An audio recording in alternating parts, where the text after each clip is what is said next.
சென்னையை அடுத்த குரோம்பேட்டையில் ஓடும் பேருந்தில் முதியவர் ஒருவர் அடித்தே கொலை செய்யப்பட்டுள்ளார்.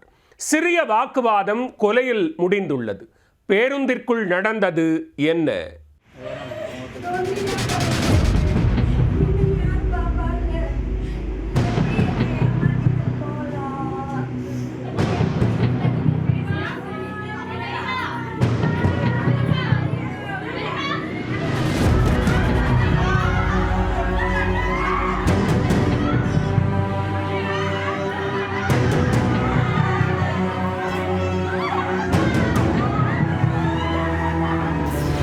சென்னை தாம்பரம் அடுத்த படப்பையில் உள்ள SS நகரைச் சேர்ந்தவர் சந்திரசேகரன்.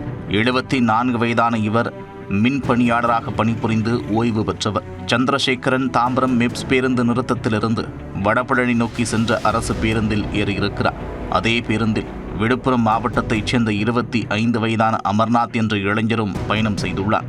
பேருந்து குரோம்பேட்டை அருகே சென்றபோது வழித்தட விவரங்கள் குறித்து முன் இருக்கையில் அமர்ந்திருந்த முதியவர் சந்திரசேகரிடம் கேட்டிருக்கிறார் அமர்நாத்.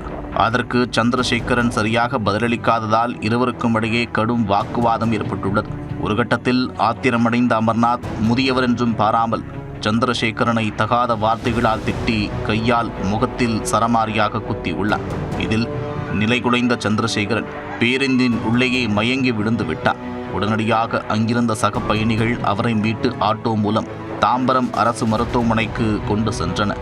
அவரை பரிசோதித்த மருத்துவர்கள் சந்திரசேகரன் ஏற்கனவே உயிரிழந்து விட்டதாக தெரிவித்தனர். இந்த சம்பவம் குறித்து பேருந்தின் நடத்துனர் ராமமூர்த்தி அளித்த புகாரின் பேரில் குரோம்பேட்டை போலீசார் விசாரணை நடத்தினர்.